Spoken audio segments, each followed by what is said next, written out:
తాయెత్తు. శివయ్యకు దేశ సంచారం అంటే భలే సరదా. అప్పులు చేసి దేశంలోని పుణ్యతీర్థాలు పుణ్యక్షేత్రాలు సందర్శించాడు. అప్పులు తీర్చకుండా దాటి వేస్తే వడ్డీలు పెరిగి ప్రాణాలకే ముప్పు తెస్తాయని భయపడ్డాడు. దేశ సంచారం వల్ల లౌకికం బాగానే అబ్బడంతో కొత్త అప్పులు చేసి డాబుసరిగా కుటుంబాన్ని నడపసాగాడు. ప్రజల్లో వింధ్యాపర్వత ప్రాంతంలోని ఒక యోగి కొన్ని తాయెత్తులు ప్రసాదించాడు.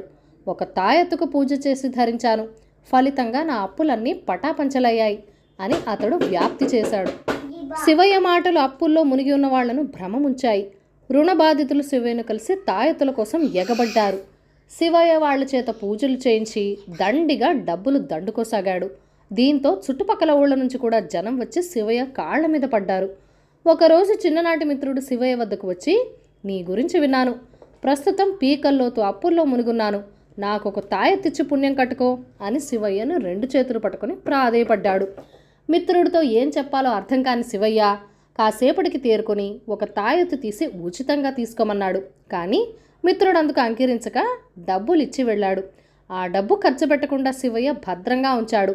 కొన్నాళ్ల తర్వాత ఆ మిత్రుడు శివయ్య వద్దకు వచ్చి, అప్పులు తీరలేదు, ఎంత డబ్బైనా పర్వాలేదు, మంచి తాయెత్తి అని అడిగాడు. అప్పుడు శివయ్య భద్రంగా దాచి ఉంచిన డబ్బు తెచ్చి మిత్రుడికిస్తూ, తాయెత్తులకు అప్పులు తీరుతాయో లేదో కానీ నా అప్పులు మాత్రం తీరుతున్నాయి. నా సంపాదన మార్గం ఇది. నువ్వు ఇలా గ్రహిస్తే అలా గ్రహించు, నీ డబ్బు తిరిగి తీసుకో అన్నాడు. నిర్ఘాంతపోయిన మిత్రుడు మారు మాట్లాడక ఇంటికి తిరుగుముఖం పట్టాడు. ఈ కథను రచించిన వారు బెలగాం భీమేశ్వరరావు గారు.